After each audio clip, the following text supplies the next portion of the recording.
Las últimas noticias del Canal 12 de Israel dicen que Israel pidió los detalles y una copia del memorando de entendimiento entre Estados Unidos e Irán, pero Washington se negó. Y recordarás que, cuando empezó la guerra, todo estaba coordinado entre Estados Unidos e Israel. Sabían lo que querían. Puede que tuvieran objetivos distintos en la guerra contra Irán, pero al fin y al cabo, había algún tipo de cooperación. Ahora mismo, parece que Israel no está contento con lo que está ocurriendo entre Irán y Estados Unidos, ni con ese memorando de entendimiento. No sé muy bien. He hablado con gente en Irán y no son optimistas al respecto. En Estados Unidos pasa lo mismo. Pero aún así, es un paso enorme, viendo cómo están las cosas. ¿Crees que eso puede ser una opción viable para que ambas partes empiecen? No es un acuerdo como tal, es un paso hacia las negociaciones. No son las negociaciones en sí. Por eso es importante como primer paso. Pero no lo sé. ¿Cuál es tu interpretación de todo esto? ¿Cómo ves tú ese memorando de entendimiento?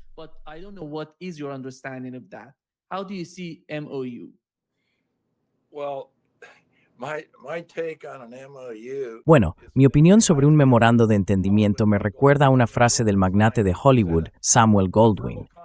Dijo que un contrato verbal no vale ni el papel en el que está escrito. Más o menos así veo yo la cuestión en general. Ahora bien, y especialmente teniendo en cuenta tus comentarios iniciales sobre Israel, yo considero que Israel actúa en el fondo como un elemento que entorpece el proceso. Y hay que mirar quiénes son realmente las partes implicadas. No se trata solo de Estados Unidos e Irán. También están Israel y Hezbollah. Y ni Hezbollah ni Israel han sido parte de este memorando. No lo han aceptado. Y sabemos muy bien, o al menos yo creo, que los israelíes no quieren que se cierre un acuerdo de paz con Irán.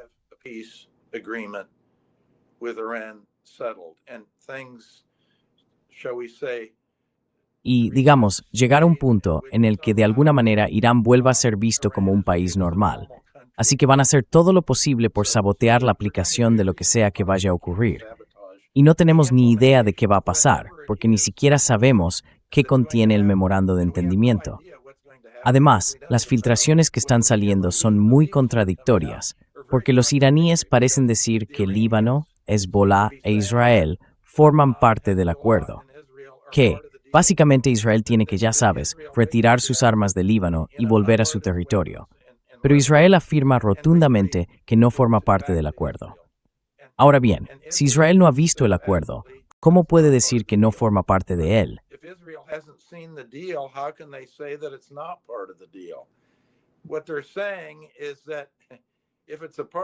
Lo que están diciendo es que si eso forma parte del acuerdo, no van a aceptarlo y van a echarlo a perder. Así que todo es bastante confuso, no está nada claro lo que está pasando. Y por eso, por cierto, ya sabes, era una broma, aquella frase de Samuel Goldwyn sobre que un contrato verbal no vale ni el papel en el que está escrito. Pero tiene su punto de verdad, porque como alguien que viene del mundo empresarial, sé muy bien lo que valen los memorandos de entendimiento en ese ámbito, y ni siquiera son tan fiables como un apretón de manos en los viejos tiempos. En realidad, no significan nada. No hay sanciones si no cumples lo que dice el memorando. Y un contrato sin sanciones, básicamente, no vale nada.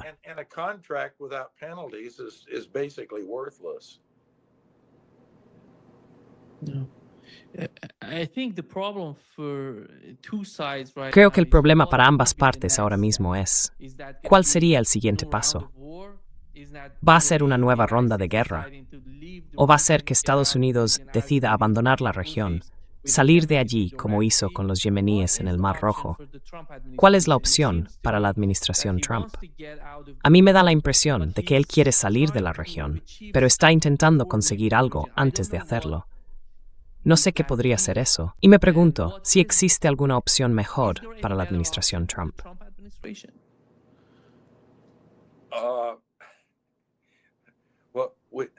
Bueno, para responder a eso, dices mejor opción. Pero claro, no sabemos cuál es la primera opción. Así que en realidad todo esto es una opción. Quiero decir, por lo que yo entiendo de la primera opción, perdona que te interrumpa, sería volver a la guerra junto a Israel contra Irán. Repite eso otra vez, Nima. Según tengo entendido, la primera opción sería volver a la guerra, iniciar una nueva ronda de combates, la tercera ronda de guerra, junto con Israel. Esa es la primera opción.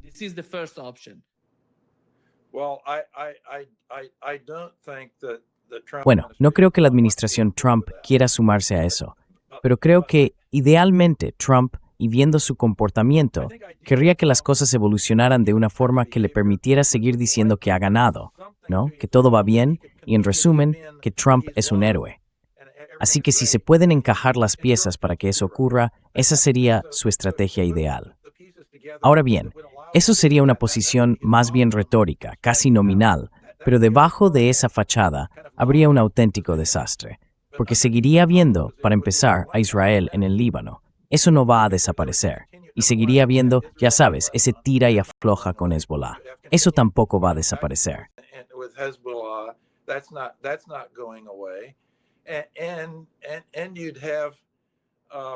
Y tendrías, digamos, pequeños enfrentamientos en los márgenes ocurriendo todo el tiempo, pequeñas intervenciones y cosas así. Así que habría un equilibrio muy, digamos, inestable. El mejor escenario posible para Trump sería uno en el que pudiera presentar eso como una victoria, pero sería una victoria retórica. La realidad, junto con eso, sería un equilibrio extremadamente inestable, con todo tipo de asuntos que nunca se han resuelto y que quizá nunca se resuelvan. Así que creo que desde el punto de vista de Trump, eso sería lo óptimo, porque basta con mirar dónde estamos ahora mismo. Mira lo que está vendiendo. Está diciendo, vamos a abrir el estrecho, soy un héroe, estamos ganando en todo.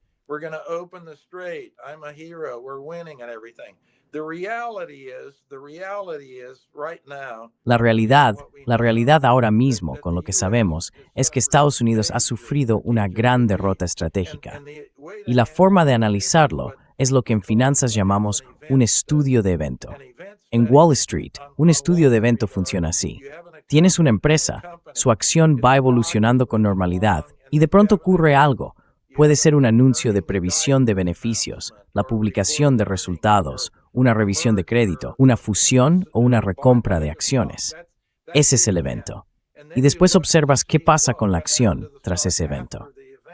Es muy fácil hacer un estudio de este tipo, por cierto, y analizar situaciones como esta, que es lo que deberíamos estar haciendo.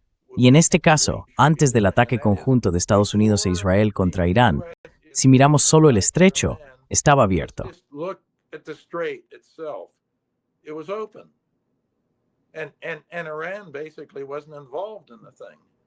Y básicamente Irán no estaba implicado en el asunto. Ahora ya se ha producido el ataque contra Irán. ¿Y qué tenemos ahora? Pues que Irán claramente va a tener cierto control o va a ser un actor visible en el estrecho a partir de ahora. De una forma u otra van a tener algo de control. Y hay mucha confusión circulando sobre que Trump dijo que no habría peajes, pero que simplemente los llamarían de otra manera, que los llamarían tasas de gestión logística o algo por el estilo. Así que creo que lo que acabaremos teniendo, y por cierto me parece una buena solución de equilibrio, es algo parecido al Acuerdo de Montreux de 1936 sobre el Bósforo. Ese acuerdo resolvió una situación muy inestable y dio a Turquía el derecho a imponer tasas de gestión a quienes transitan por el Bósforo y los Dardanelos.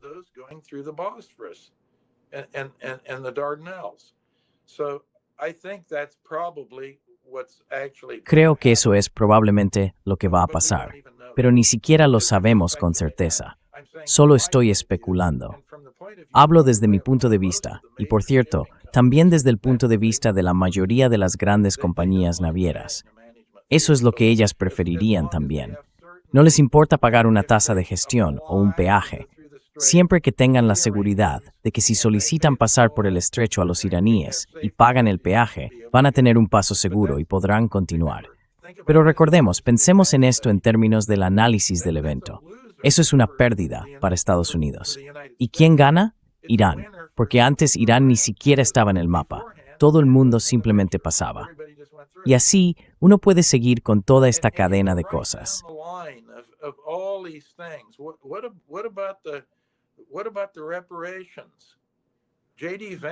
¿Y qué pasa con las reparaciones?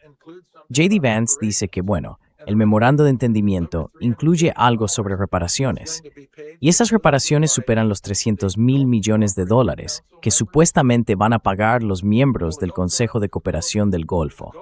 Pero los países del Golfo nunca fueron parte del memorando. Así que el memorando les va a imponer un impuesto y ellos lo van a pagar. Ahora estamos entrando en el terreno de los pequeños detalles y se puede ver claramente que van apareciendo uno tras otro, todos apuntando a la misma conclusión del estudio de eventos, que la situación después del conflicto, la guerra entre Israel, Estados Unidos e Irán, va a dejar a Estados Unidos en una posición estratégica mucho peor. Esa es mi visión general, digamos, desde 10,000 metros de altura. Pero Nima, ahora mismo, el único lugar desde el que podemos volar es a 10,000 metros. Sí. El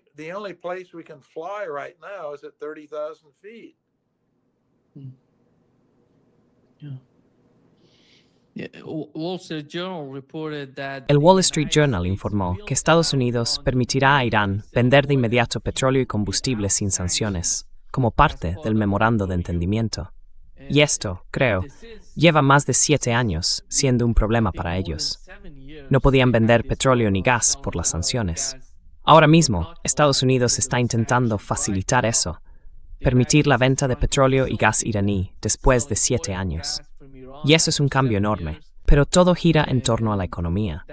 Si miramos estos argumentos y lo que hemos sabido por las filtraciones del memorando, todo tiene que ver con la economía. Todo tiene que ver con las sanciones.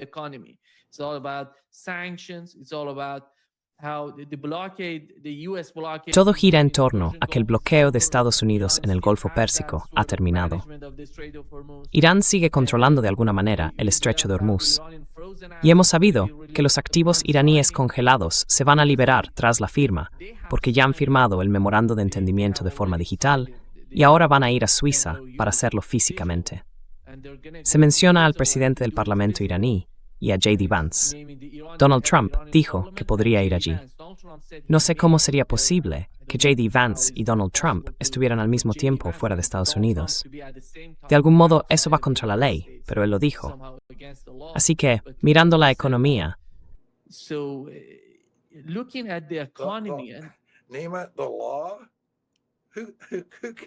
¿llamarlo la ley?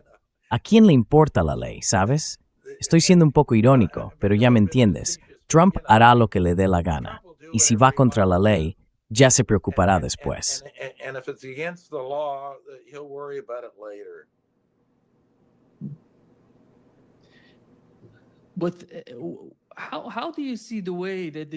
pero ¿cómo ves la forma en que los dos?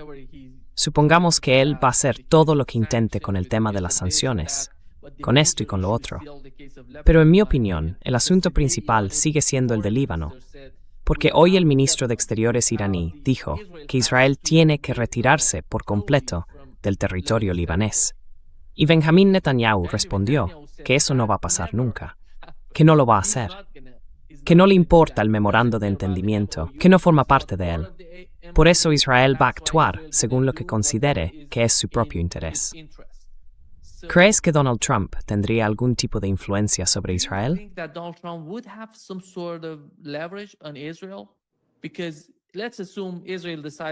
Porque supongamos que Israel decide volver al conflicto, a la guerra. Si Israel ataca Beirut, si ataca Dahieh, que está en la parte sur de Beirut, ya lo hizo 2 veces.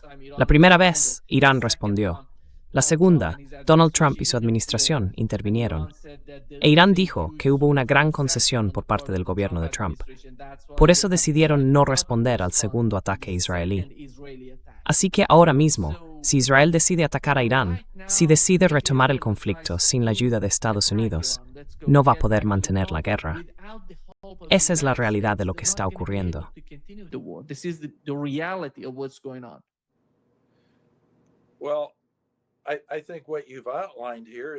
Bueno, creo que lo que has planteado aquí coincide con mi forma de pensar.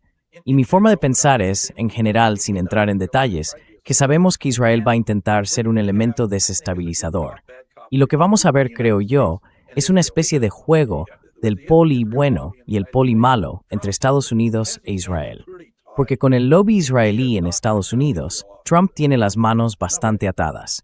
No va a cortar con Israel, créeme, de ninguna manera. Estados Unidos va a seguir apoyando al ejército israelí, no solo con dinero, sino también con armas, con sistemas de vigilancia, inteligencia y todo lo demás. Todo eso va a continuar. Así que cuando Israel ataque a Hezbollah, y por cierto, ataque primero, ni siquiera esperan para responder a un ataque.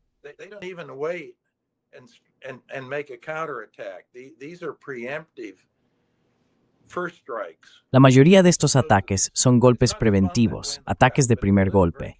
No se presenta así en la prensa, pero si escuchas con atención y miras lo que pasa sobre el terreno, la mayoría son eso, ataques preventivos. Y la versión oficial, bueno, viene de la inteligencia israelí. Los israelíes dicen, bombardeamos un piso en Beirut porque había un tipo allí a punto de lanzar un cohete contra Israel, o algo por el estilo. Ya sabes, en realidad es casi una broma, pero se salen con la suya. Nadie mueve un dedo, y eso va a seguir así. Luego habrá una llamada telefónica con Trump echándole una bronca a Netanyahu, y Netanyahu, ya sabes.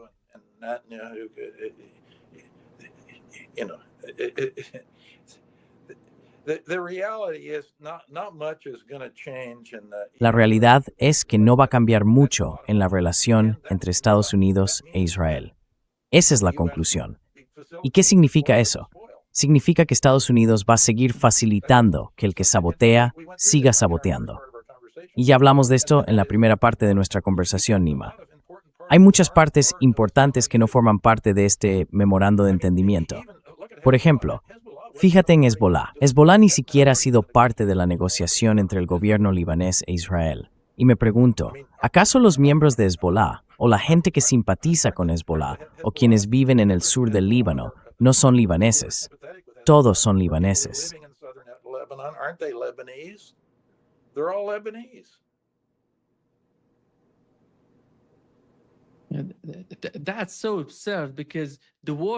Eso es totalmente absurdo, porque la guerra es básicamente entre Hezbollah e Israel, y el gobierno está negociando con los israelíes en esas llamadas conversaciones de paz. Ellos no tienen ningún problema. No hay una guerra entre el gobierno del Líbano e Israel. Todo gira en torno a Hezbollah e Israel. Creo que el punto que has planteado es muy importante, de hecho de especial relevancia, porque es, lamentablemente, uno de los principales problemas con lo que Donald Trump está intentando hacer: acercar al Líbano a Israel. Ese es el tema central. Y él dijo recientemente hoy mismo que quiere sustituir a Israel por Siria.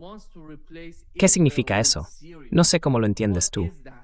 Dijo que Israel está matando a demasiada gente y que por eso hay que reemplazarlo por Siria.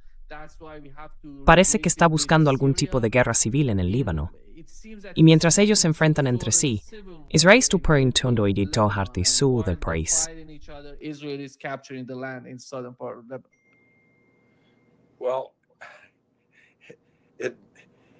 Bueno, todo esto de lo que estamos hablando nos deja, en el mejor de los casos, con un equilibrio extremadamente inestable.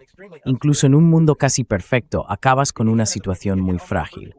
Y creo que eso es lo que va a pasar en la región. Las consecuencias geopolíticas van a ser enormes, porque ahora todo el mundo está diciendo, vaya, hemos quedado expuestos a todo esto, y ha sido muy perjudicial. Tenemos que protegernos, tenemos que diversificar. Así que creo que, después del suceso, va a haber mucho movimiento, muchos cambios de posición. Las cosas no van a volver a ser como eran antes.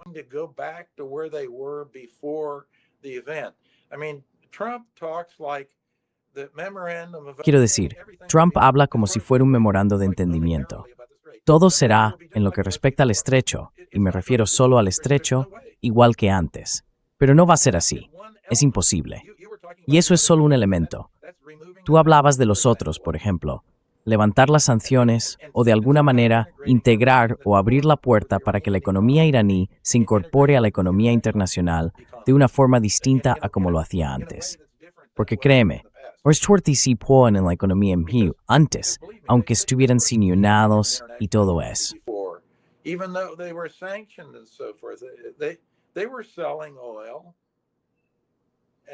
Vendían petróleo, comerciaban y todo eso.